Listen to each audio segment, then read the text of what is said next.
Welcome, everybody, all my depressed Auburn fans, all my happy Alabama fans who I really hope y'all are successful this weekend.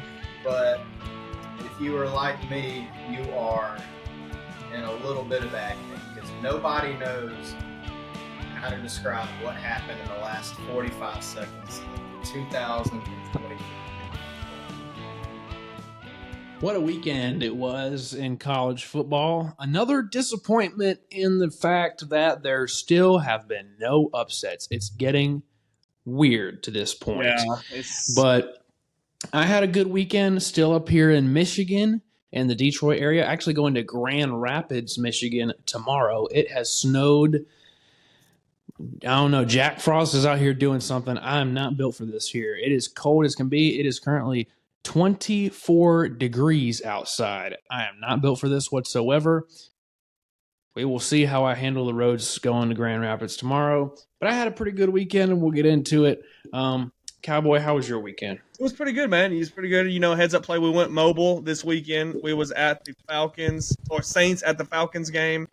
It was pretty good. You know, it was the 50th anniversary of hip hop. How they kind of determine, like, hey, hip hop's been around for years. Like how do they know when hip hop started? Like, was there a first song like that was hip hop, and they just said this is a hip hop song? I don't know what hip hop means, but they had a ton of artists there, and the people that sang at the game was TLC. You had Ludacris sing. You had Jeezy. You had Big Boy. You had Jermaine Dupri. You had T.I. Was TLC? They were all there at the game we went to. Yeah, they was singing. It was cool. It was what now, Sam? Was TLC the one Beyonce was in? No, that is Waterfalls. The TLC's the one. Don't go chase. Okay. The best one. I'm thinking when they say, "All right, coming to the stage right now, Bone Crusher." I have no clue who that is. I looked at Hannah. I said, "Is he a WWE wrestler?" Like, I don't know what's going on right now. And he started singing this song, "Never Scared." I ain't never scared. Everybody's singing it. And everybody's singing it, and I'm just sitting there. But it was a good time. It was a really good time. Watched the Bama game in Atlanta. That was a little weird. I was at the home of almost the upsets with Georgia taking Georgia. That was a good game. But to go off Sam's point, it was very lackluster. If you wasn't watching the Iron Bowl, something crazy happened this weekend. Besides really watching that boring game, in my opinion. I don't know about other people, but that boring game with Michigan, Ohio State. Nothing fun about that. It wasn't. I didn't get to watch it. I was driving back home, but I mean, from the score, it didn't look terrible. It was a back and forth game, but it wasn't the Iron Bowl by any means. That's what I'm saying. For sure. But aside from the disappointment as an Auburn fan, John, how was your weekend? It was good, man. I got to see some family, got to hang out with some people I hadn't seen in a while, so it's always good doing that. You know, coming off of Thanksgiving.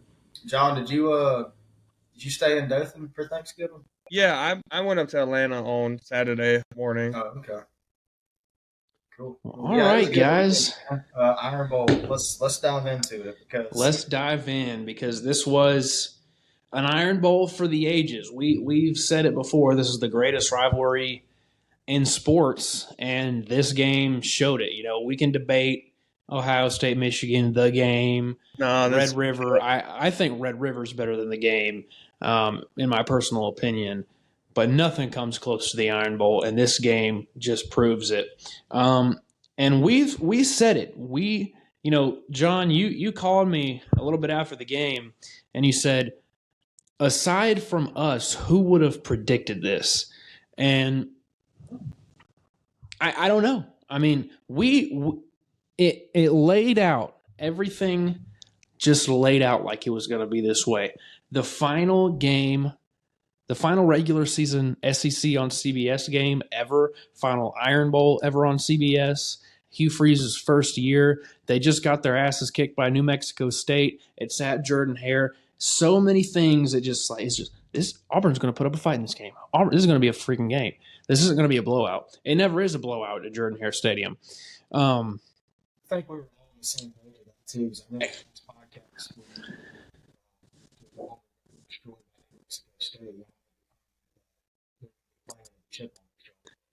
Yeah, Yeah, and you said you were like after y'all lost in New Mexico State, you were like, I bet y'all scared now. And I was like, Yeah. heck yeah, I'm scared for a reason. And Auburn, let's be real, Auburn kind of blew that game. That was an upset. Those fans were ready to storm the field They'd all the already way. started rolling tumors. Like, it was ready to go down. I mean, Alabama found every single way. Like, I don't know if that was confirmed or not, but I did see a photo. We did it But like 2 years ago. And yeah, in the 4 overtime game. before overtime, yeah. But yeah, incredible game. Alabama found every way to try and lose that game. Auburn found every way to try and win it up until the very end. And the muffed punt really was the turning point in the game. And then Alabama gets stopped on, or they make that short 4th down attempt. We thought it was going to be the tush push. It ends up being a little toss to Roydell Williams around, and then we're like, okay, this is it. Bama's got this.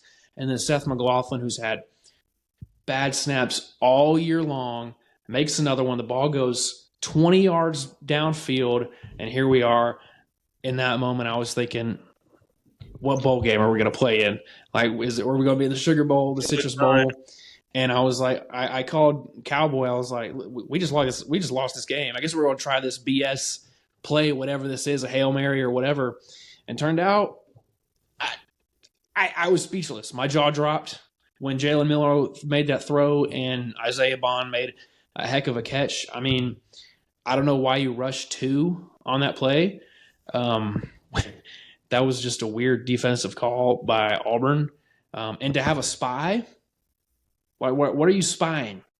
Like, he's got 31 yards to go down the field if you're afraid of his legs. You really think the 8 guys down in the end zone aren't going to be able to tackle him? With 30 seconds to go left in the game, he wasn't going to do that. He wasn't going to run. He was looking for a throw, and it was just – I mean, Nick Saban said it was a kind of a mix of skill and luck. And, I mean, what more can you say?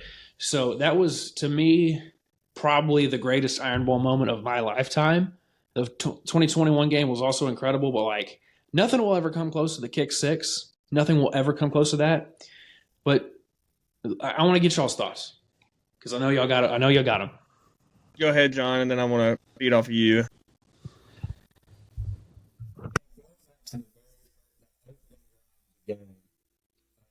Peyton Thorne made 3 stupid mistakes. I had just gotten back home. I just walked in the door like 20 minutes before. I hadn't even showered yet or anything. And he did those 2 stupid mistakes. And then I watched Alabama drive past midfield, and I hopped in the shower. When I got back out, they were talking about a touchdown. And then apparently it got called back for hold.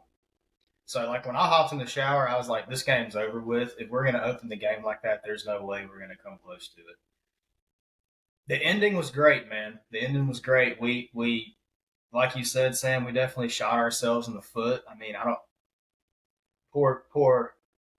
that poor guy. I mean, he's probably still beating himself up over that. He's got to transfer. He'll transfer. There's no way he'll stay at Auburn. There's no way he'll stay. For sure. Because, I mean, like, let me get y'all's thoughts on that. If we recover that punt. Oh, that's game.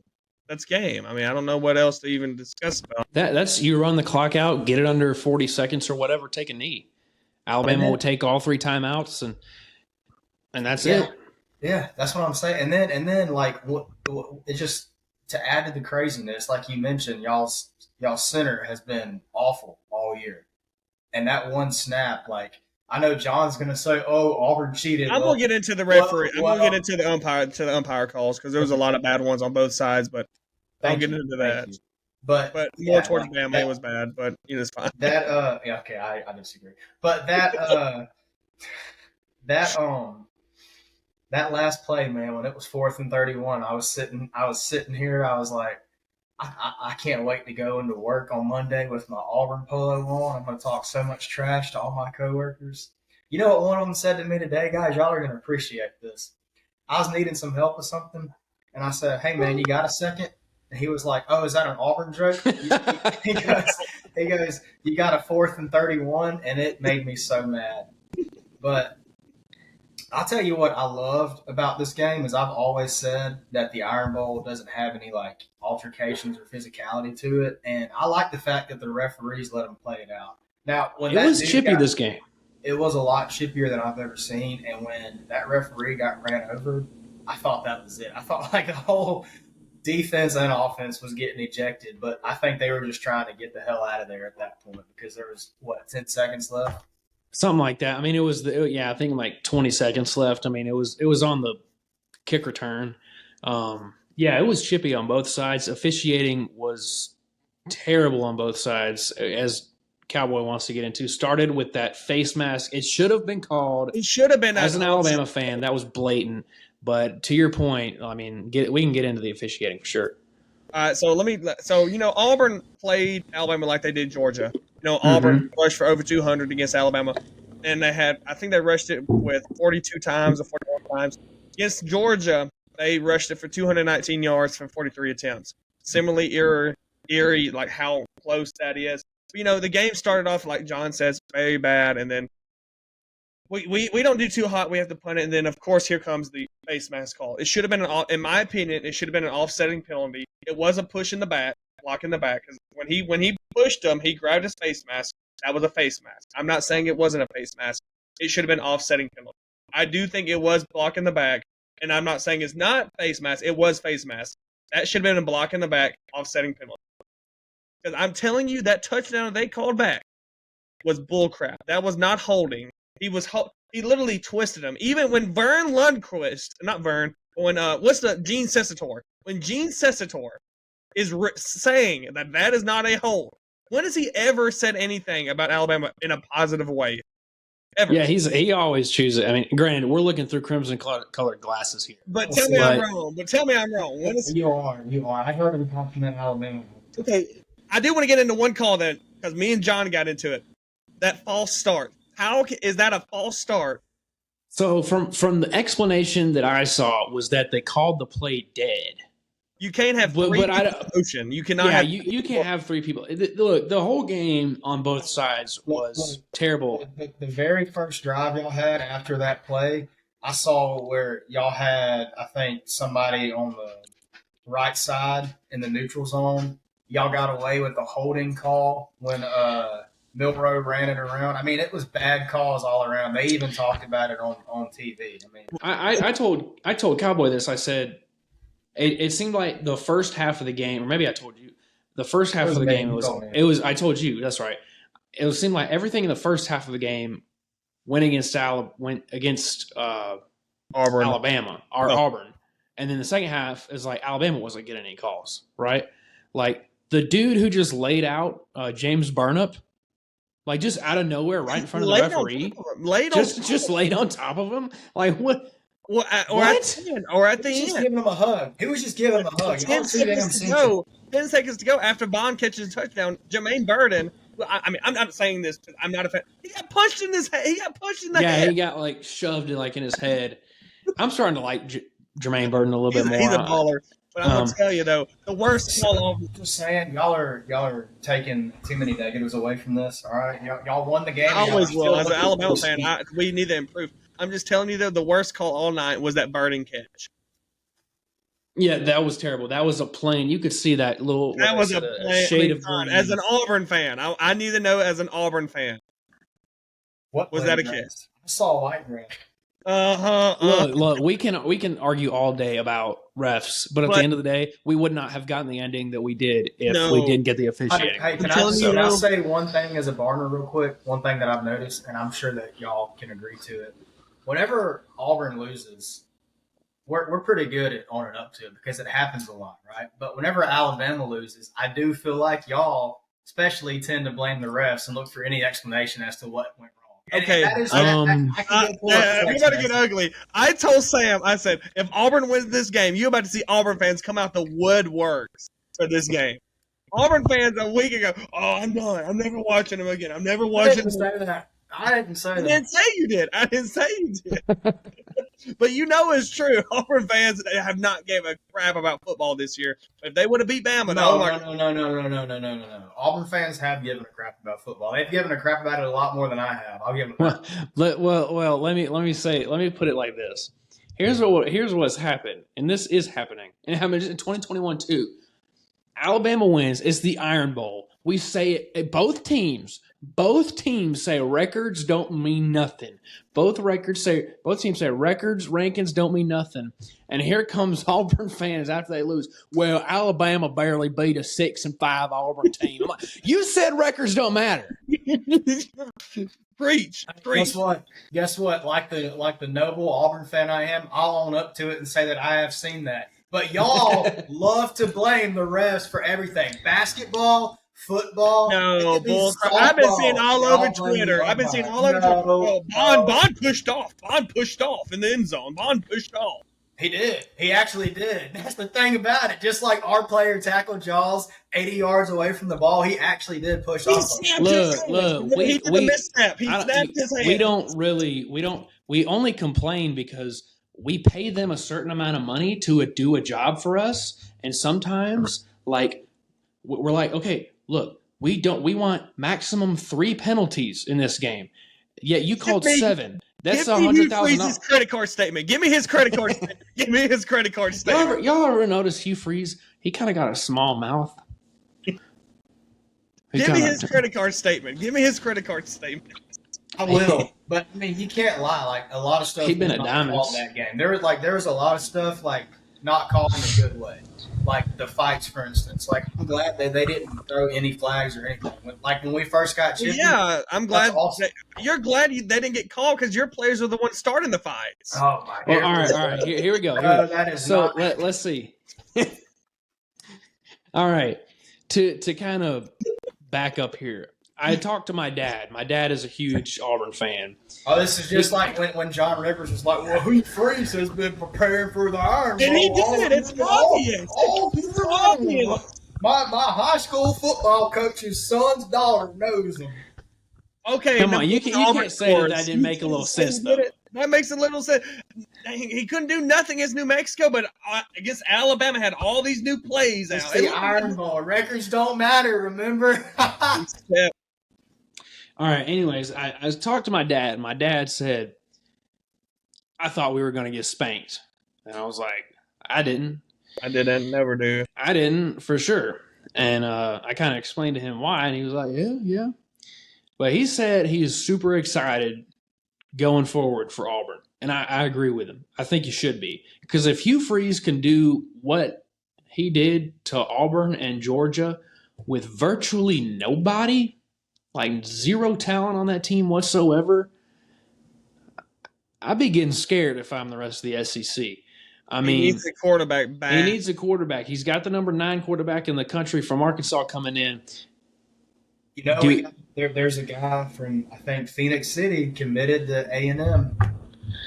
A&M just fired. You know what I'm scared. You know what I'm scared of. Will Rogers and Will Howard from Kansas State. I can see Will Rogers going. I can see Will Rogers going for sure. Do not be shocked. Alabama's got Julian Sayin, the number 3 overall quarterback in the country, coming in. Many people consider him the number 1. Jalen Milroe will be there next year. That means Julian Sayin will probably be the next quarterback at Alabama. Do not be surprised if Ty Simpson makes a transition and is an Auburn Tiger in 2024 or 5. I agree. He's good. I think he's. Look out for Arch Manning. I can't see. If he transfers anywhere, it's going to be Ole Miss. Saying at Texas, they said Murphy's the one that's going to transfer. They say Murphy's going to go to Ohio State. No, they said he's starting. I just read it on the toilet. They just. All right. Well, look, we got more games. Speaking about Ohio State, let's talk about the game. Let's talk about my Buckeyes. All right, shout out to my Buckeyes. I was pulling for y'all hard, and y'all let me down. I didn't get to watch the game, guys. I was too. What was the ending? Interception. Yeah, I actually didn't watch the ending because it was an interception. Hang on. Why do they keep on having great games at 11 o'clock? Because you got Gus Johnson. That's the only thing I can think of. I mean, Gus Johnson. That's the only reason why I like it. But what he's saying is there's nobody stopping Fox from putting that game at 7:30. I think the reason, in my opinion, let me give you my opinion. I feel like the only reason why they put that game at 11 because they want to do that one at 11, and then you have the Iron Bowl at 2:30, and then you have, I don't know, Florida State. You have like a solid lineup of good traditions. I don't know. They don't want to put got it the against. number 2, number 3 team playing each you other, can, dude. You can put Florida State and Florida are playing at 7.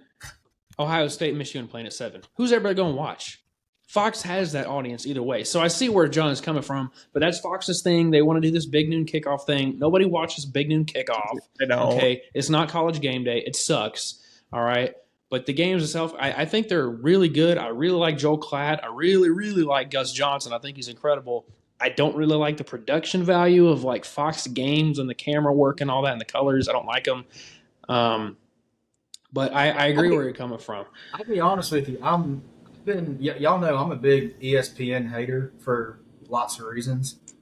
I'm actually thrilled that they're taking over because I love SEC Network. I mean, I think that is probably the best thing they do. To me, I think if you had CBS's production with their cameras and everything, and you had Herb Street and Fowler doing the games, oh man, that would be the best of the best.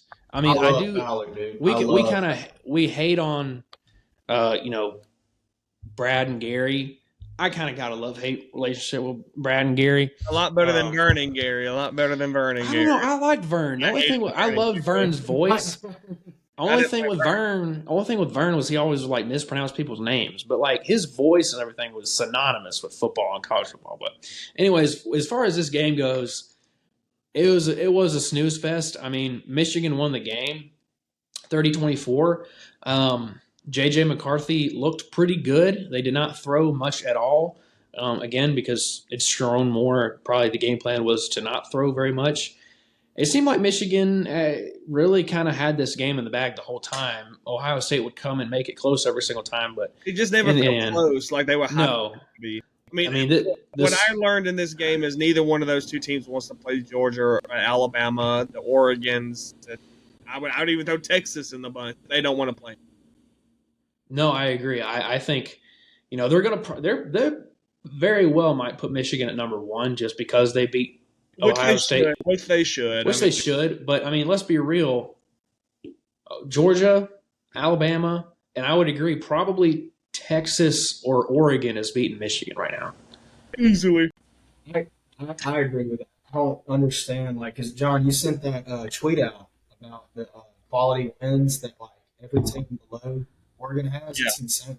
It's absolutely insane. And, to kind of, look into the future, let's just assume Ohio State doesn't make the playoffs.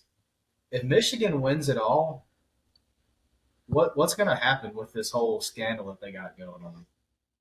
It's pretty much done now. I mean, there was the whole agreement basically was Harbaugh serves this little 3-game suspension, and the investigation, I believe, is over now. He hasn't coached at all this year. He missed the last 3 games. He missed the first 3 games. He's only coached 6 games this year. How can I don't understand. I'll say it. I don't understand how you can put him in the playoffs. I don't want to sound like a boomer when I said he's only coached 6 games this year because 6. 3. I want to say it's 6. He's been suspended. I don't. On the contrary, though, that's the head coach, man. The team's doing it. Look, I told y'all last week, I said this game would be the game of the year if Harbaugh was coaching because I thought that Michigan was about to get blown out.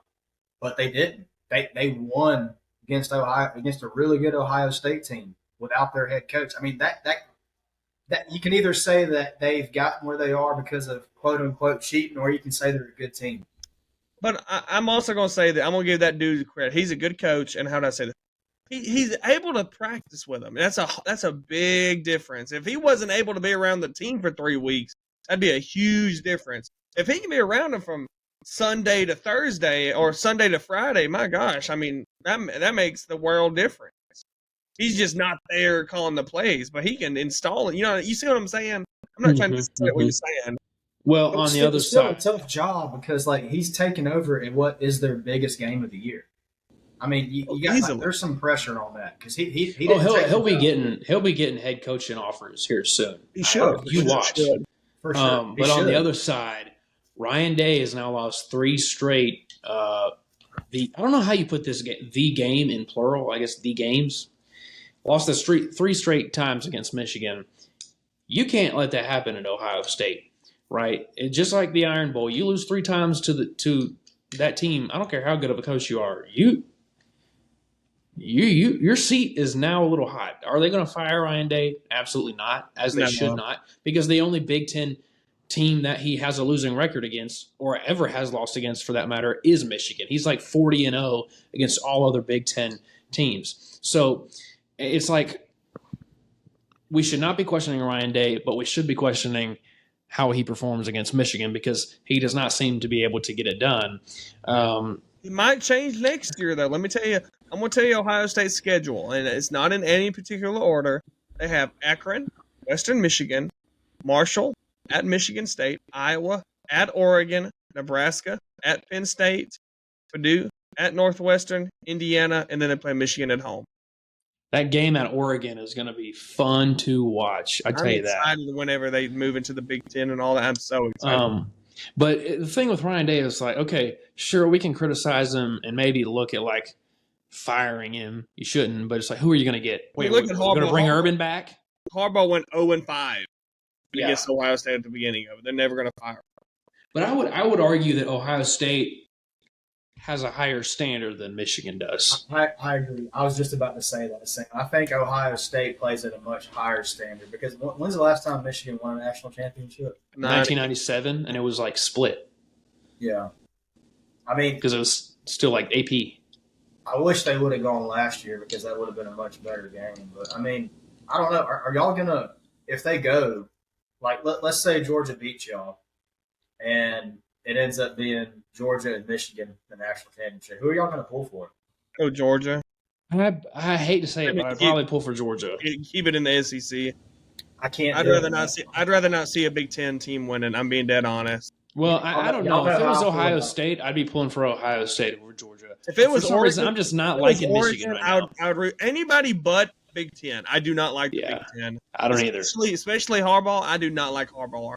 And all. I like Harbaugh. I like him, and I like Ohio State. But y'all know how I feel about Georgia. I like heads up play. I'm pulling for Alabama this week. I do not like Georgia. Like y'all don't like Alabama fans. I'm not going to say that, but Alabama fans don't like Tennessee. That's the way I feel about Georgia. So I hope Alabama beats them.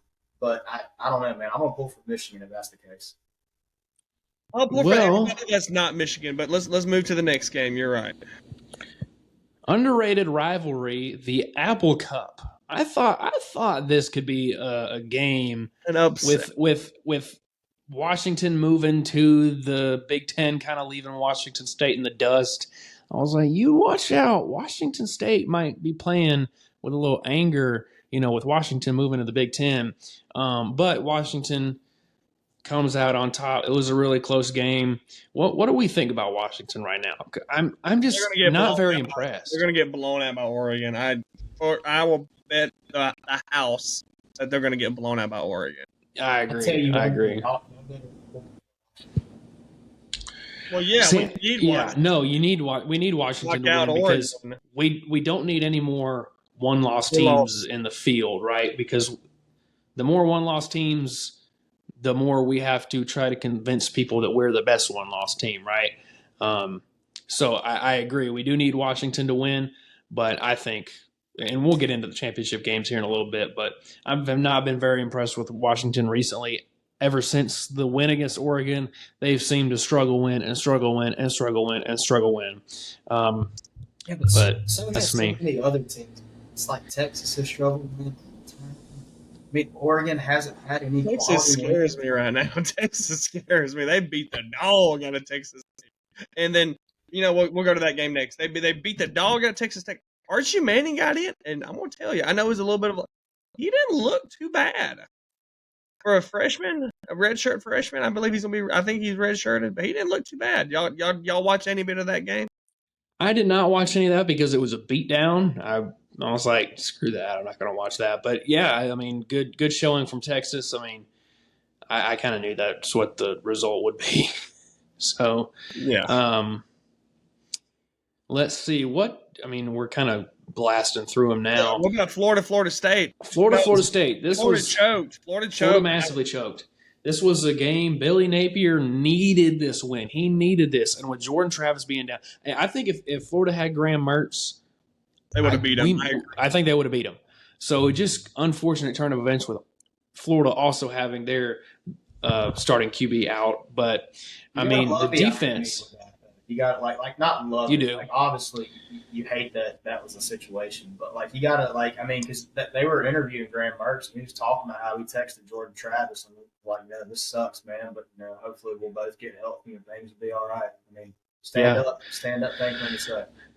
But I think there's something to say. That is a underrated rivalry right there. I mean, that game is great. They call it the Sunshine Showdown. Nobody really calls it that, but I think especially when that game is at the Swamp. I mean, great atmosphere they had. The defense played lights out for Florida up until the very end when Florida State kind of ran away with it. The score for that game, it was a lot closer than it was. Florida's offense just couldn't get anything going, really. I mean, their backup quarterback, Max Brown, was hot garbage. So was Rodemaker on FSU, but Florida State survives once again. Florida's offensive line was not helping him out at all. No, I'm being honest, no. I didn't know they've been bad all year. I didn't know Mertz was injured until that interview you was talking. I was like, oh, because Florida's so bad this year. I haven't kept up with them too much, but yeah, they choked. We needed that one to happen. And I'll say this much: a few episodes ago, I made a comment that this game's barely a rivalry. Like, can you really count it? But I'm not gonna lie, Sam. After watching that and seeing that environment, that you're right. It is an underrated rivalry. I stand corrected. I mean, that it looked like they were getting at it, and I loved it. Lindsay was at that game for a little while. She left in around the fourth quarter, and I was like, you probably should have stayed. It's like, as soon as you left, like that's when Florida State kind of took it. So maybe you were like the good look charm. I don't know. But another rivalry, the good old fashioned hate. Georgia, clean old fashioned hate. It's not clean. It's just dirty birds. Dirty birds. Georgia struggled against Georgia Tech. I mean, I remember I was eating dinner and I told you I was like, hey, Georgia's they're struggling. You're like, they're gonna blow them out. I was like, the way it was looking, Georgia, it looked kind of vulnerable a little bit. It kind of looked like Alabama did against Auburn a little bit. That's one I was not expecting. I thought Georgia would go in there and clean house against Georgia Tech. Georgia Tech is, for the ACC, I guess they're okay. But Georgia struggled. Granted, they played a lot of their backups. They had a lot of their receivers out, I do believe. But, yeah, I think Georgia was looking ahead. Man, like when they got that first touchdown, when Georgia Tech scored first, and Sam, you said now they're going to score 31 points, I was like, for sure, it's going to happen. Because that's what's happened every single game they played this year. But it didn't. I mean, all these Alabama fans today at work were talking about, I think we're going to get blown out this week, though, judged by how we played. And I'm like, the Iron Bowl is a different breed, man. It it's cliche, but it doesn't matter the record. And I like y'all's odds against Georgia. The only thing, I mean, you look at – go ahead. The only thing that sucks, and I know that it's a 50-50 ticket sale, but it still sucks that y'all are basically playing them at home. They are. Yeah. I mean, you look at 2021. I mean, it does no like I keep looking at people. I keep seeing people like say what you just said about like Alabama's going to get blown out. Look at what they did against Auburn. I'm like, do you not remember 2 years ago Alabama took 4 overtimes in a miracle performance from Bryce Young to be an arguably worse Auburn team than what was this year, and then they go and blow out Georgia the next week, who was even more of a favorite than what they are this year. So anything can happen. You're right. Well, I want to talk about one more game, and then we'll get on our next subject. Kind of leads to it. Oregon State. I want to say something that really ticks me off. I hate, when coaches are interviewing for other jobs before they have to play their final game of the season. Jonathan Smith at Oregon State. He played at Oregon State. This was like a homecoming. Mm-hmm. Like he was the homecoming boy coming back. He was winning it.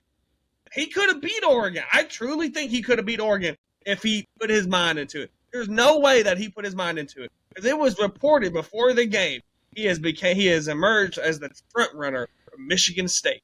And what did I tell you was going to happen? The next day, what happened? There he goes. It just seems like a lateral. I agree.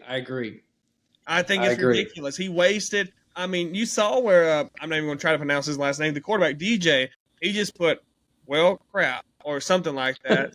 on Twitter with like a bummed out emoji face. He's like, apparently this took everybody's back. Like Oregon State's athletic director is pissed. I mean, it shocked me because I thought Jonathan Smith would be a big target. I was like, why is nobody talking about this guy? What he's done at Oregon State, who has historically been a pretty bad program, Yeah. and he's built them up really good over his tenure there. But like, to go to Michigan State, who's been kind of down for a while, ever since Mark D'Antonio. I mean, you remember that 1 year, 2 years. That 1 year under Mel Tucker, but that was it. When Payton Thorne was the quarterback. The closest they've come is 2013. That was the closest. That's what I'm saying. The Mark D'Antonio years, like they were consistently the pretty only time good. Really good was that year they went to the playoff and Bama beat them 38-0. At 2015, I think. But like I agree. I think it's a lateral move, just like John said, or just maybe a little bit better. And I think he probably sat there and said, "Well, Oregon State's getting left in the dust with this Pac-12 deal," and I'm sure it came down to money, and Michigan State has money. But I agree. I mean, the dude is an Oregon State guy. Like he was their quarterback, I believe. On how it ended, because I mean they had this magical season, and it just ends the way it did. You lose 2 back-to-back games, and you're just, all right, I'm leaving. Like, what the crap? That's 3 things. You lose to your rivals, lose to Washington, back-to-back, and then on top of your coach is leaving. And you're not going to have a home next year. The vibes are not good right now. Not at all. I guess the main thing that you can say about going from a Pac-12 team on the West Coast to like somebody like Michigan State is you'll probably have better recruits because you don't have that East Coast bias to worry about. But like, still, like that's your alma mater. That's I don't know, man. It just I get it because they're getting, like Sam said, they're getting left in the dust. He needs to kind of. But so let's get it. The reason why let's talk about this game. Let's get into the coaches that's been fired and hired. Let's get into the coaches that's been fired first. Of course, you had Jimbo, you had Zach Arnett. I'll give you some other team names. San Diego State, old Brady Hoke. He retired today.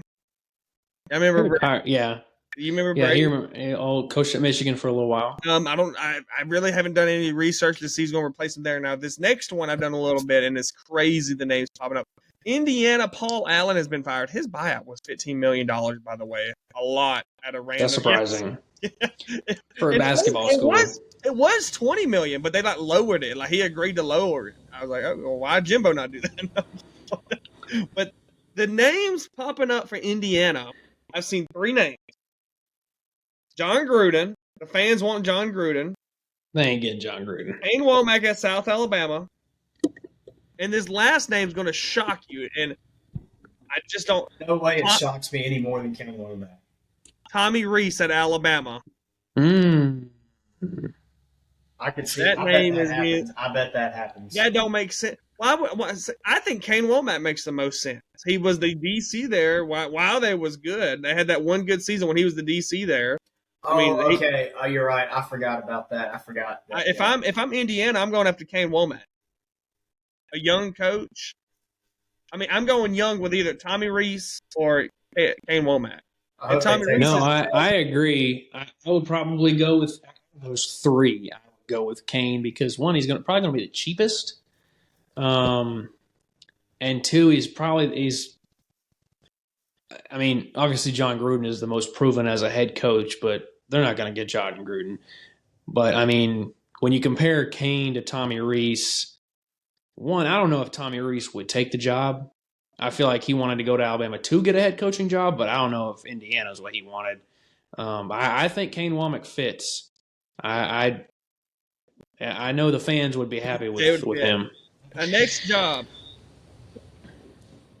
I agree. He's leaving. I think he's leaving because South is going to be terrible next year. Everybody's leaving this year. It's going to be rough for South Alabama fans. Next job, Houston. They fired Dane Holmgren. I think. Dana Holgerson. Remember, he coached at West Virginia for a long time. I mean, that was a big hire for Houston. Mm-hmm.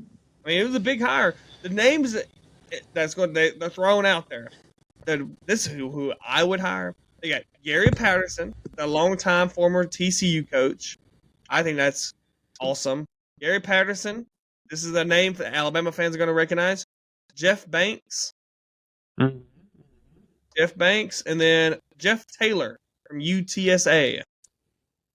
Yeah, Jeff Traylor. I can see him because there was a big talk with him getting the A&M job. Yeah. And we'll talk about some of the job fillings here in a second. But I wonder how big of a job other coaches consider Houston to be. Because, I mean, it was kind of a top-tier group of 5 job, but now you would kind of have to consider it a low-tier Power 5 job. And I don't know. See, I don't know. I feel like that might be the best, but I would almost say it's probably besides Oregon State. I don't know if Oregon State is just yet because they don't have a home yet. I feel like Houston might be the biggest job left on the market. But them or Duke. I would probably say Houston more so than Duke, just because Duke's never, up until Mike Elko, they've never had a football program at all. The next team, I mean, of course, you had Syracuse. Dino Barbers got fired, and I don't know if you saw the breaking news. Dan Mullen, he addressed it today. He said he is not going to Syracuse. He is not leaving ESPN. I mean, what we've been saying. He loves doing that too. He's good on it too. He started out kind of not great, but over the few years that he's been doing it, he's been really good. I don't know who said you had that fire, and you had a fire that shocked me a little bit. And it's a small school. Middle Tennessee State fired their head coach after 18 years, over 100 wins. He has been there forever. He's been there forever. Took him to like 10 bowl games. Who'd you say? Middle Tennessee State. Yeah. I forgot that guy's name, but yeah, he was like the longest tenured coach like in the FBS, like in front of Saban and Utah's head coach, I think. Yeah. Well, now let's talk about the two big hires that's happened in the SEC in the last 24, 48 hours. Can we talk about? Let's get A&M last. Let's get A&M last because we're gonna be on that one a while. Mississippi State getting Jeff Libby. Josh Libby. Is that I'm saying it right? No, it's Jeff. It's Jeff. Jeff Libby. I think that's a good hire for Mississippi State. I don't know what more you're going to get out of Mississippi State. He's an offensive-minded coach. He did good at Ole Miss. He did good at UCF with Josh Heupel. I think he's done great this year with Brent Venables. I think that was a good hire, personally. No, I agree. I think I'm interested to see how Oklahoma does now without him because they really turned the page from year 1 to year 2 under Venables big time with Jeff Lebby. So yeah, I think that's a good hire. They paid him. They went, what was it, 5 years? 5 years. That was a little shocking to me. I thought they would go maybe 3 max for whoever they got. But I mean, I saw what's his name, Brandon Walker, and we can talk about his takes another time. But he was like, he's a big Mississippi State fan, and he was like, Mississippi State does so much better when they have fat head coaches. I was like, dang, you kind of right with, when Dan Mullen was fat, they were great. Then he got skinny, and he wasn't so great. And they had Leach. I mean, he was Leach and Sylvester Croom, yeah. But so, I think I'd give that one a B+. I give that one a B+. I don't know. Okay. What would y'all give that one? I would give that. I would maybe agree with you. B+. Okay, since we already it's Mississippi State. We already talked about Michigan State getting Jonathan Smith. What would y'all give that one? I'd probably give it. I'd give it an A- with all the allegations going on there. He's done pretty good at Oregon State, and the expectation level is not high there. I'd give it an A-. I think it was a pretty good hire. I think to be able to lure him away from his alma mater, I think that's a pretty good hire. Probably A-. I say A- like you, Joe. I mean, it's a good. I don't agree with him personally doing it. I think they'll be a lot better in the next 2 years. All right, hire of the year, the biggest one so far, Mike Elko to Texas A&M. I like it. I do. I personally do. I mean, I look at it as, who else are you going to go get? I like Mark Stoops, to be honest. To be honest, I said it initially when it was basically confirmed that it was going to be Mark Stoops. I initially said bad hire. No. But then I got to thinking, I was like, wait a minute. He built Kentucky up from nothing. Kentucky has never been good at football, and he has built them to consistently be pretty good. If he can do what he did at Kentucky with no resources whatsoever, it is a basketball-driven school 100%. And he goes to a place like A&M where they're spending money left and right on facilities, NIL, recruiting, all that. Who knows what he could do? I mean, his brother is Bob Stoops, who won a national championship at Oklahoma, who had resources. So I was like, dang, that's kind of a good hire. And then the A&M fans revolt, and they don't want him because A&M thinks that they're on some pedestal, like high up on the same scale as Alabama and Georgia and Florida and LSU. They ain't even on Auburn's above A&M, right? Like they got the money, but they don't have the tradition of winning. At least they don't have a culture of winning. I want to say that last podcast where we got into about like the top 5 positions, y'all put A&M above Auburn, but this is why I said no, because they don't have that tradition. They're new. I know that they've been in the SEC for like 10 years now, but they're still new to the SEC. They're not like Auburn or Alabama or Georgia. Like no, I agree to you, and I still do think that A&M is a top tier job, but for A&M fans to sit there and think that they are on the same pedestal. You get Ryan Day from Ohio State. Yes. No, you're not going to be able to do that. I mean, see, LSU when they went and nabbed Brian Kelly from Notre Dame, that didn't surprise me because while Notre Dame has all the history, LSU's kind of beating them. LSU's better than just as a program. They're much farther down the line than Notre Dame is, so that didn't surprise me. But Texas A&M, yeah, they got the money, they got the facilities. They don't have a culture of winning yet. They don't. So I'm happy that a coach from Duke is doing great and made it to the SEC. I really am. Hats off. No, I agree. I'm excited to see how they do under him. I just don't think it's a good hire, man. I really don't. I look at it like I told y'all in the group chat. It seems like Brian Harsin to me. I will say this: I would not put it as an A or even an A- hire. I would put it in the B range, and I say that because he's really only been a head coach for 2 years, and it's really only this year that they were really very good. They won 9 games last year at Duke. I know, but I just don't think I thought that A&M would go after somebody bigger who's more proven. But my thing is, they would try to go for a Dan Lanning or somebody. They can't get that. That's what I'm saying, though. But that's what I figured they go for. But with you're buying out a guy.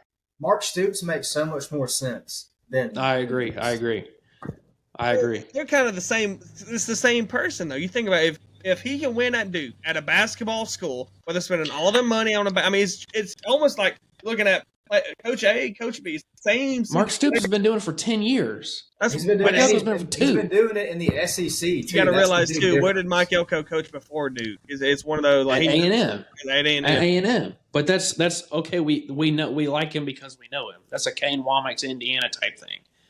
So I didn't think that they was gonna go big because I kind of thought, okay, they just like I know they got money, but my God, they don't want to spend $70 million again on a new coach.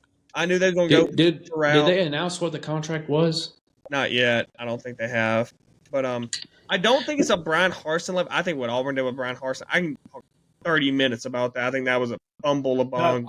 Hey, hang on 1 second. My dog's at the door. I gotta go let him in. I want to say something. Hold that thought, but continue to talk.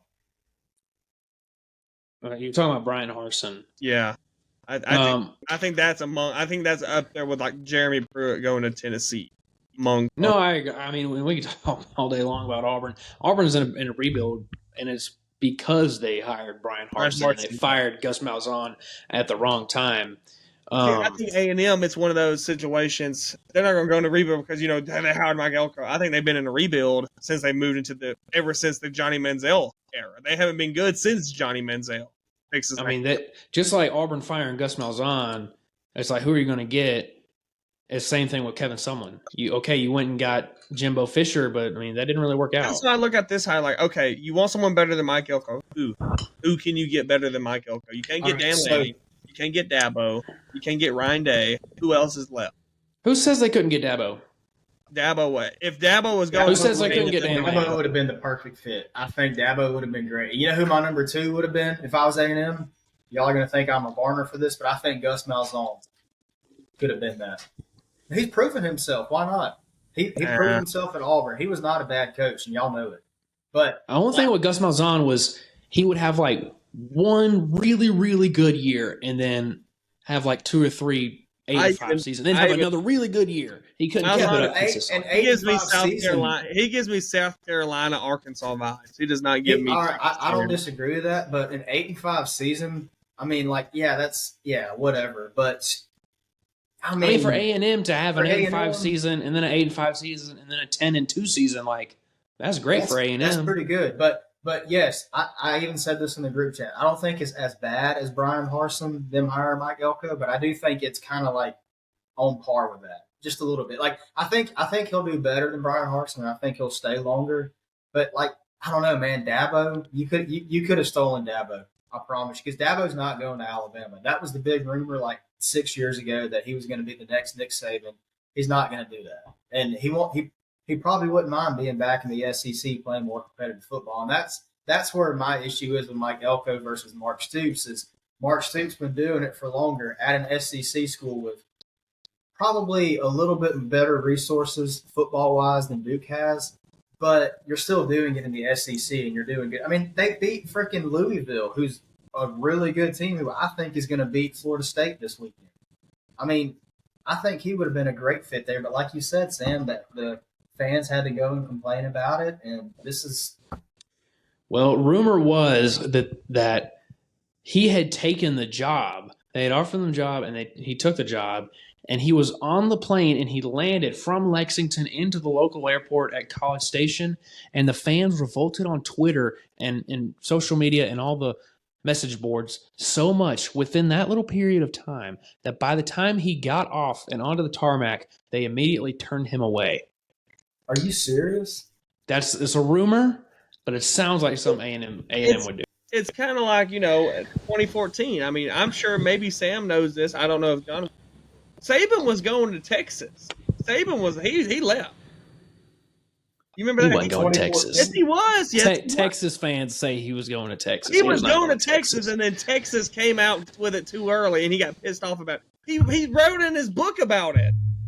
He was going to Texas. But back on Elko, I don't think they was going to get Dabo. If they wanted to get Dabo, they could have got Dabo, and I truly don't think they was going to get Dabo. Well, I think they could have, and that's what's so frustrating. Is like, did they even have that conversation? They could have. Hell, they could have got Nick Saban. They could have got Gus Malzahn. They could have got Pat Dye. They could have got Bear Bryant. They could have got anybody. They could have got any. Hell, they could have. Bear Bryant did coach there. They could have got me as their coach. But I'm just saying. It depends if they wanted to go. I don't think nobody would want to touch that stick with a 10-foot pole. I'm telling you. I don't think nobody wanted to touch that team. And this is why I said Auburn is a more sought-after coaching job than A&M. I don't know about – after Harsin, I don't know about that. I mean, we got Hugh Freeze to come here. He's a great coach. Yeah, I'm not denying he's a great coach. He just has a very tracky – I mean – y'all fired him. I think other schools would have gone after Hugh Freeze, just like they didn't want to be known as the team to hire Hugh Freeze. Y'all are the team that y'all fired. I mean, y'all didn't fire for this reason. We're the team of doing the Lord's work and giving people second chances in life. Because you would want to be forgiven too. You're the team of making up a rumor about your head coach screwing an assistant just so you could then go and hire Hugh Freeze, who got in trouble for using his work phone to talk to strippers. I mean, what are you going to do? Are you going to put Barbie Petrino as an OC and then put Michael Vick as your quarterback coach? I mean, what are you going to do next? Then Urban Meyer is your AD. You remember when we were talking about all those scandals and I said the girl that they accused Harsin with is cute, and then you sent a picture of the one that Bobby Petrino did, and I was like, no. And you said that may be an Alabama 6, but she's an Arkansas 10. I'm just telling you, man. Like, I don't know. I love when Auburn we're a good school. We have good morals, and then you pull out Hugh Freeze like it. Oh, you're just mad. You were just so mad that Bruce Pearl did not want to go to Alabama. I didn't want Bruce Pearl. He isn't. Oh my God! He cheats everywhere he goes. Look at the records. The first 5 seasons. Look at the records. It shows. Hey, Final Four, longer Hey, time. that being was a in one foul. team That than was a two. foul. That was a foul. That was a foul. I agree. I think that was the best thing he did because he would have made that shot had he not fouled him. I think he did the right thing. Oh, look at me. All right, Oregon, Washington this weekend. Who we got? I got Ducks The big. Ducks. Give me the Ducks. Ducks big. What about you, J Dub? I got the Ducks, but I hope that Washington wins. I want y'all to go to the playoffs. No, I agree. I'm gonna be pulling hard. I don't know. Hey, just like the Phillies, I want to be beat by the team that wins it all. I do. Makes me feel better. Hey, I picked That game actually is on Friday night, believe it or not. Nice. A couple of games on Friday night. Is it Texas? No, Texas. Yeah, no, it's just that one in New Mexico State and Liberty. Yeah, that's the big one. Give me Liberty. Give me the Flames. Give me the Flames. All right. All right. Next big one: Miami, Ohio, and Toledo. Give me the Rockets. Give me the Rockets. Give me the Rockets. Let's go through Oklahoma State and Texas. Oklahoma State and Texas. Give me Texas. I hate to say it. If it would have been Oklahoma, I thought I may have pulled for Oklahoma, but Oklahoma State's just lost some games that they should have won. But then again, they've won some games that they should have lost. So give me the you never know. But give me Texas. I don't believe in Oklahoma State. This is still the team that got beat by 30 against South Alabama. Like, give me Texas. They got beat by a great South Alabama team. All right, let me. You're the just only tell you South that, Alabama right? fan I know. You're whatever. You've met Lindsay before.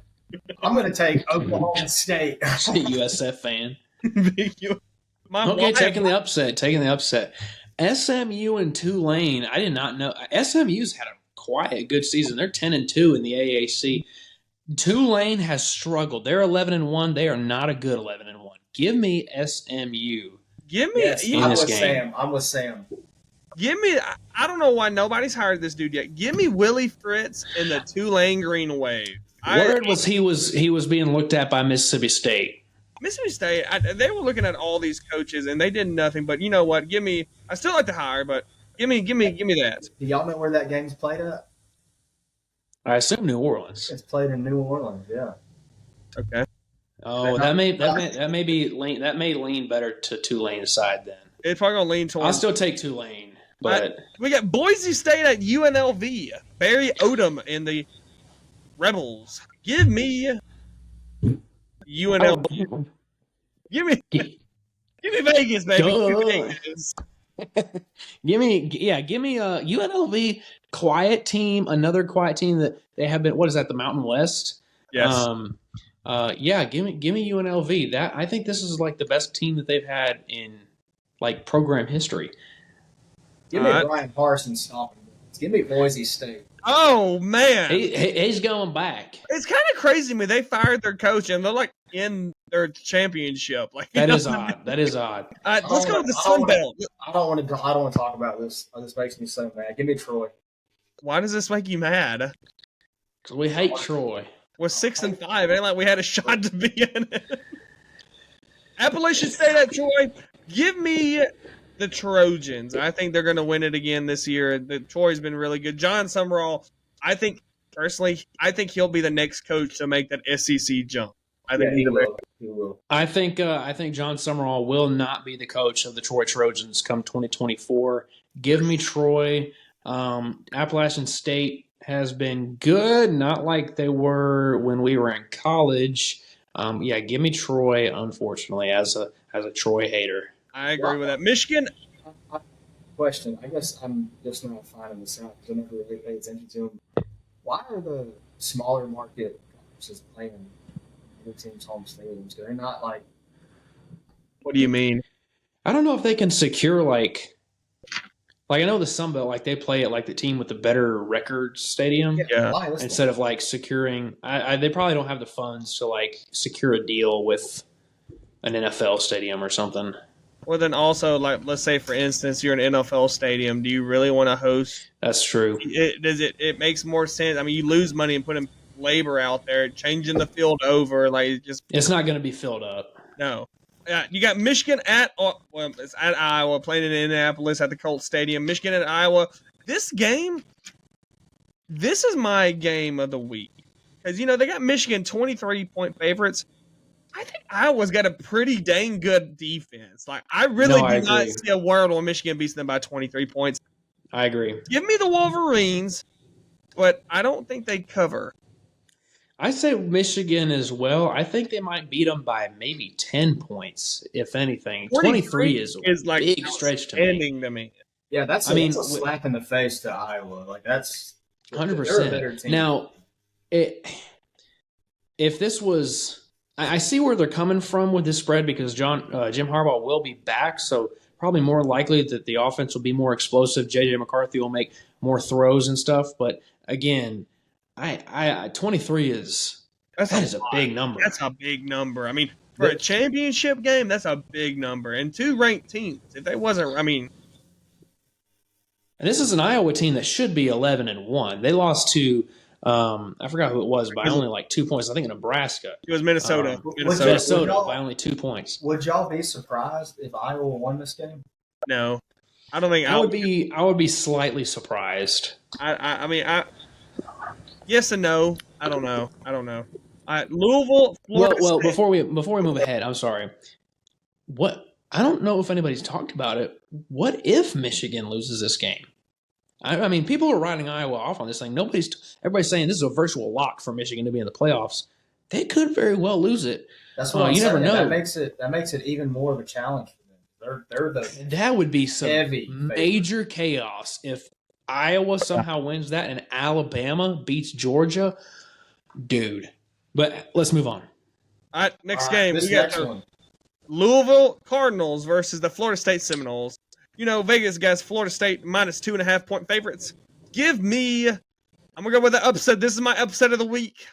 Give me the Cardinals. I think they're pissed off. They lost to Kentucky late. They shouldn't have lost that game. They're pissed off. They want the ACC championship. They lost an opportunity to really, I'm not saying they was ever going to be in the playoff, but being a one loss, it didn't hurt their chances. They lost their chance. They just want to play spoiler this year. They want to go to a good bowl I game, agree. and they want the ACC title, and Florida State does not have their starting quarterback. And the game is in North Carolina, which is much closer to Louisville than Florida State is. So give me Louisville. Louisville. No, yeah, give me the Cardinals as well. Jeff Brom doing really good there. Should not have lost to Kentucky. I do agree. I think they're pissed off as well. I just don't see Florida State coming out with a win at a neutral field without Jordan Travis. I mean, to barely beat Florida, let's be honest, a bad Florida team, the way that they did, I think Louisville's going to go in there and frankly whip them. I agree. The last game of the day, well, not the last game of the day. You want me to start this one off, some Alabama fans? Yes, if you Sure. want to. Georgia's favored by 6 points at Vegas. All right. I think that the tale of the season has been a struggling Georgia team and a rising Alabama team. I think that if you look at where y'all started and where y'all ended, y'all have flipped the script on each other. I think that Alabama's rival game is immaculately harder than Georgia's, and I think that Georgia struggled just as much as y'all did against Auburn. I like y'all in this game. I really do. I think there's just something about Milroe figuring it out. He is a dual threat quarterback now because every single time we would rush, he would run to the other side. And what happened? At least 15 yards every single time he would run outside. Every time. And Georgia's going to try. Georgia's got a good defense, but Auburn also has a great defense. Take it with a grain of salt if you want to. Auburn has a great defense this year. I've been saying that all year, yeah. I don't know, man. I think that and our style of playing, our offensive style of running the ball is very similar to Georgia's. They got the passing game on us, I'll give you that. But, we were running the ball really hard against y'all, and y'all eventually caught on to it, kind of at some point. It's going to be – I don't think it's going to be a blowout. I think it's going to be a good game, but I like y'all. That was What you too nice. laughing at? Why you laughing? Because I got to say, you said, yeah, they got us on the passing. John Cordova High School has Auburn. When you got Peyton Thorne at Cordova. But no, you're right. I don't want to sound like a broken record talking trash about Peyton Thorne. I've already made that clear how I feel about it. It's so funny, though, because, I want to talk a little bit about when you saw what's his name, Robbie Ashford again, you knew what he was going to do. You knew what he was going to do. He was going to run the ball. You know, when I'm at the Saints Falcons game, the Saints will put in Taysom Hill. You knew what he was going to do. He's just going to run up the middle. He's going to run up the middle every single time. And they let him get 7 yards. I don't understand how you don't know what I said since the first game this season. You know what he's going to do. But George, I think Georgia is not getting a lot of love this year. I think Georgia is still I think Carson Beck is the best quarterback they've John had. Rivers. They're the number one team in the country. What do you mean? I'm just saying, people say they're having an easy schedule. I think Carson Beck is the best quarterback they've had since Aaron Murray. I think he's better than Aaron Murray. This is the best quarterback since Matthew Stafford. I think this is a very good Georgia team. We match. I mean, they're mirrors of each other. I mean, some staff coach at Georgia, some staff coach at Alabama. They're built to beat each other. You know, I know but they are. They're built to beat each other. I think it's going to be close. It's going to be close. Give me 24-21 Alabama. I think it's going to be a knockdown dragout. I don't think nobody goes in the 30s. I think it's going to be a defense game. Milrose struggles. I think Beck struggles. But I think the running game for both teams will be there. If Jace McClendon plays for Alabama. He probably is questionable. I do not think he's going to play. I don't think it's going to matter. I think I have plenty of confidence in Roydell Williams, Jam Miller, in the running game. I think Roydell and Jace are virtually the same running back, if we're being real. We did not have the flags, though, like we did in Auburn. Like, we did pretty good the 2-3 weeks before Auburn. But if we have the flags like we did. Key to this game. Playing in the jungle. Key to this game, if it's going to be an Alabama win, it's going to be Jalen Milroe. It will. Because here's the thing. Matchups-wise, it really does most of the matchups favor Georgia. I mean, with their front seven against our offensive line, who has gotten consistently better each week, I still am not confident against their front seven, though. I would argue I'm not so confident in our receivers against their secondary. I think Jermaine Burton will have a fantastic game if he decides to have a fantastic game. Wants to show up. As long as he doesn't make it emotional. I mean, we all know he can be a very emotional player, but let's not be too emotional with it being Georgia and everything, his former team. But if Alabama's going to win this game, it's going to be because of Jalen Milroe's legs. That is the Achilles heel of every Nick Saban and every Kirby Smart defense is a running quarterback. I have tried to think recently if Georgia's even played a very mobile quarterback this season. And I don't think they have. Maybe Joe Milton. Peyton Thorne, he's been the most mobile quarterback they've had. And look what they did. What's the closest team? What's the team to come closest to beating Georgia, aside from Alabama actually beating them? Auburn. It's Ohio State. C.J. Stroud. Oh, you talking about last? Okay, yeah. I mean, in general, and this run that they're going on, it's Ohio State. C.J. Stroud ran all over them. He destroyed them. If Jalen Milroe can bring out his inner C.J. Stroud like he did against LSU, against Kentucky, and a little bit against Auburn. He did it last week, yeah. I think Alabama can win this game. But I really think it actually comes down to defense as well. Georgia is so good on third down. I mean, if you watch that game that they played against Tennessee, I mean, they could not be stopped on third down, especially third and short. So I think Alabama has to go out there, get tackles for loss, win the turnover battle, and just play hard-nosed defense on third down and prevent Carson Beck from being comfortable in the pocket whatsoever. Cover Brock Bowers as hard as you possibly can. To be honest, I hate to say it, I think Georgia wins this game. I think they do. But if Alabama wins it, it will be because of Jalen Milroe, and I think it will be a game-winning kick by the legend Will Reichard. Yeah, I think Jordan that's got- how.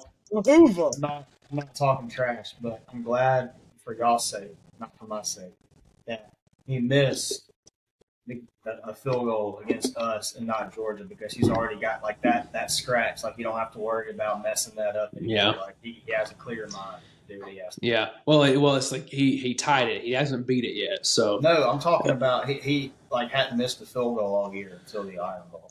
no, he missed two against who did he miss two against? LSU? Oh, missed two. He did. Tennessee, Yeah. maybe, or Ole Miss. No, he missed. It was two against LSU.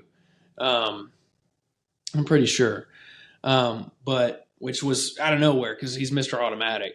Yeah. I do think Georgia wins this game just based off of, like, if I'm just using my brains, I'm gonna say 31-24 Georgia, but my heart says I actually think this will be a little higher scoring game if Alabama wins.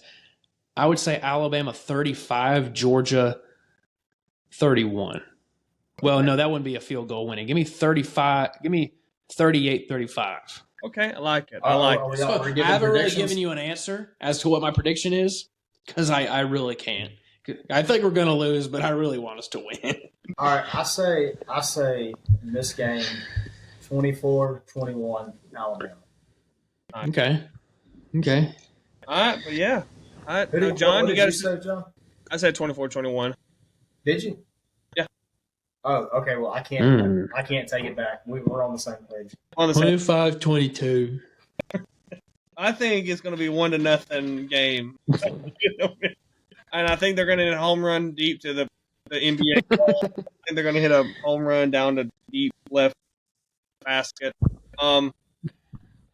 Well, we have a little, now that we've kind of reached the end, we have a little announcement to make. A sad one. It's sad. It's beef. It's not beef. It's beef. J-Dub has decided to leave us and go to a different podcast. I'm kidding, not a different podcast. He is focusing on some things. Yeah, I got some tests and some certifications I need to study for. I'm just taking a leave of absence for a little bit. A hiatus. Yeah, hiatus. I need to focus on some other stuff right now. But I love you guys. I love y'all too. What'd you say? I said, Hugh Freeze. That's what he said too. Oh, there's new glasses, by the way. But we love you. We love you. It's been a pleasure. Yeah, I got them at Lens Crafters. Do you actually wear glasses now? No, these were $5 off they're blue light glasses. I got them off the little racks that they just put out in the middle of nowhere in Walmart. Oh. What? The dark web? Why'd you get them? Paid with Bitcoin. Why did I buy them? Yeah. I thought they would help. I thought they would reduce headaches, and I barely wear them. But, yeah, John, it will be a glorious day when you return. Yes. It'll be a great – who knows where this podcast will be. Maybe we'll be up to 27 subscribers. Maybe my grandma can make 3 different YouTube accounts. What are we at right now? What are we at, 16? Okay. Dead Space on the podcast. Dead Space. And I hope they do. It is. We had a whopping drum roll, please. 16 subscribers. Yes. What'd you say? Yay. 16. Woo, woo, woo, woo. Hey, before we end this podcast, John, you went to a Falcons game and you didn't tell us how it was. It was good. How was your time? It was good. Dirty Birds win? Dirty Birds won. The game was good. Food was really good. We went down to the Home Depot tailgating. It was pretty cool. They had axe throwing. You saw a live Falcon. They had cornhole. They had like tossing a football. Was it like pretty free cool to get in there? You just walk up to it? Yeah, it was free. You just walked up to it, yeah. People it was cool? Nice. But yeah, people were real nice. I talked to a bunch of people. Yeah, it was pretty cool. Game. Well, guys, that does it for episode number 11 of Heads Up Play. We will see you. We're kind of doing these kind of freestyle now with me being kind of gone. Who knows when the next episode will be? Hopefully, we'll stick to a schedule. So we're just kind of freestyling it right now. But that does it. Everybody have a wonderful evening. Be sure to like, subscribe, follow us on the social media. When It's I stuff come right there. back, I want to have enough subscribers to where I can pay this Florida toll bridge fee I got. And who knows? Who knows? When y'all come down for my wedding, we might record it live with Let's go J-Dub being live. back. Let's go live. Live at the Shrimp Bowl. Live At the Shrimp Bowl. John, let's all go hunt and sit in the same deer stand and do a live podcast. One shot. Alabama Georgia game. Shit. I see an 8-point right there. Well, crikey. Again. Easy down. Easy down. What's that? Shoot him. Shoot him. Shoot him. Exactly. All right, we out.